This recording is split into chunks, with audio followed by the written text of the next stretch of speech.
Bonjour à tous, et aujourd'hui, avis comics sur la mort des Inhumains de Donny Cates et Ariane Olivetti au dessin. Alors, comment commencer les Inhumains que par leur mort, hein, bien sûr. J'ai déjà lu quelques Inhumains, quelques bouquins sur les Inhumains en VF. Hein, par exemple, la Tour d'Ivoire, hein, c'est quand on parle Inhumains, tout de suite ça ressort à la Tour d'Ivoire. Parce qu'il est très bon, déjà. Les Inhumains en VF, bah, il n'y a pas non plus grand chose à se mettre sous la dent, on va pas se mentir. Hein.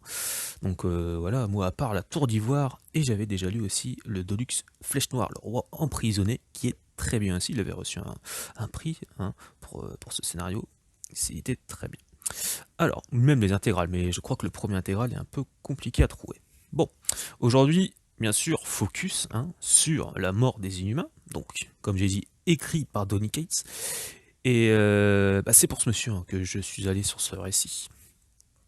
Parce que j'avais lu bah, son Ghost Rider, voilà, son Thanos, bientôt son Venom, mais je sais pas ce que je le sens qu'ils vont sortir bien sûr en Deluxe un peu plus tard. Hein. Ils sortent souvent en Marvel Now et si ça fonctionne bien en Marvel Now, bah, ils le font après en Deluxe en plus grand format. Moi je préfère les un peu plus grand format. Bon après ça me dérange pas. Hein. Celui-ci c'est du Marvel 100%, donc comme du Marvel Now, mais c'est avec cette tranche grise et ce titre en rouge. Donc quand vous regardez de loin, il faut bien plisser les yeux. Voilà. Bon, alors, on revient. De quoi est-ce que ça parle? Donc on va retrouver au tout début, vraiment deux trois pages, les origines des humains, donc la façon où ils sont devenus ce qu'ils sont devenus, avec leur super pouvoir et tout.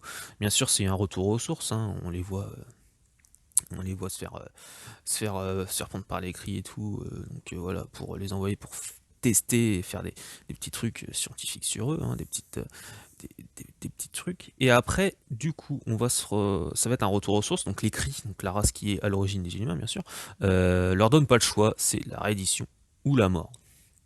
Donc soit ils reviennent, soit on les tue, basta. Bien sûr, le roi, donc Flèche Noire, et ces sujets vont pas vouloir se mettre à genoux hein, face à leur bourreau, et l'écrit leur envoie un tueur acharné sous le nom de Vox. J'en parlais un peu plus tard de Vox, il me fait penser à quelqu'un sur un run que j'ai lu il y a pas longtemps. Certaines personnes du groupe de tête bah, vont périr. Je vais pas spoiler non plus, même si bon le titre du comics annonce la couleur quand même, mais ça reste plus subtil que ça bien sûr. Hein. C'est pas seulement un enchaînement de morts. Oui, on va pas avoir l'équipe de base des humains se faire tuer chapitre par chapitre. Non, c'est pas ça. Flèche Noire, lui, va se faire attraper. Saren Medusa, elle veut pas de l'aide des Avengers. Quoi, non, non, c'est un truc à régler entre nous. Mais elle va aller chercher, elle va aller dénicher un guerrier. Un guerrier qui va tout défoncer méchamment. Il va ouais, vraiment défoncer du cri. Suite à la disparition voilà, d'un personnage des Inhumains. Donc un personnage phare des Inhumains. Il va se dire, ok, d'accord. De toute façon, même l'équipe des Inhumains le disent. De toute façon, quand on va dire que ce personnage a disparu, il va se mettre avec nous sans sourcil. Et ce personnage, c'est le fameux Beta Ray Bill.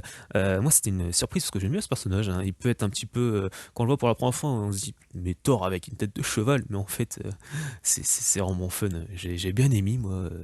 Je l'ai bien aimé. Dans le. C'était dans le run de Thor. Face à Thanos aussi, j'ai bien aimé, c'était sympa.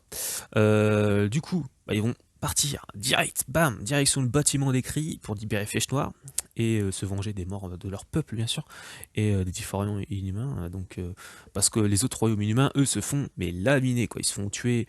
Ils marquent du coup sur leur corps, voilà, et les taillades, il y a écrit réédition ou la mort. Franchement, c'est bien sale. Et, euh, et du coup, Flèche Noire, étant blessé, hein, il peut plus déferler sa pleine puissance, donc il peut plus balancer ses gros sons soniques, parce qu'ils lui ont... il s'est fait trancher la gorge, donc il a une petite voix du coup il peut pas déclencher sa pleine puissance, et il se rend compte comment Vox élimine ses amis et les inhumains. Donc voilà, je m'arrêtais parce que je vais m'arrêter là parce que si je balance le truc, ça va être dommage. J'ai pas trouvé beaucoup d'illustrations, beaucoup de pages. pour illustrer cette vidéo, donc j'en suis désolé en avance. Voilà. Du coup, j'arrête là pour pas spoiler, parce que ça serait bête quand même. Ça se lit assez vite, c'est du bon. Il y a 5 chapitres, donc il y a le numéro 1 à 5 de Deaths of Inhumans de 2018. Donc voilà. Du côté du dessin, le travail est fait, voilà. Ces couvertures sont, sont magnifiques. Les couvertures sont folles, hein, moi j'adore. Mais c'est vrai qu'à l'intérieur, c'est bête, il n'y a pas la qualité des couvertures, c'est sûr, il y a beaucoup moins de temps, mais voilà. Le travail est fait, mais c'est vrai que quand on voit les couvertures, on se dit, putain, il y aurait tellement pu avoir mieux, quoi. Et c'est souvent comme ça, de toute façon. Donc il y a pas de souci. Pour moi, c'était une lecture sympathique, hein, et qui me donne envie, du coup, d'en savoir plus sur cette famille Marvel, hein, parce que oui, ça reste une famille quand même, hein. Ils font partie des familles Marvel. Voilà, ça fait plaisir. Donc en espérant de trouver le premier intégral. Pour moi, premier intégral par Kirby et tout, j'aimerais bien le trouver. Donc pour l'instant, il n'y en a que 2, mais j'aimerais bien trouver la première parce que pour pouvoir me donner une ordre d'idée. Parce que c'est vrai, comme je vous ai dit, des Inhumains en VF, c'est compliqué. Ils ont essayé de le remettre en avant récemment parce qu'il y avait beaucoup moins de publications X-Men, mais voilà, X-Men, on peut pas, hein.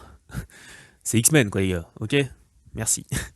Donc voilà. Donc si vous avez d'autres questions, mettez-les moi en commentaire, j'y répondrai. Si j'ai dit une bêtise, pareil, hein, allez-y, il faut pas.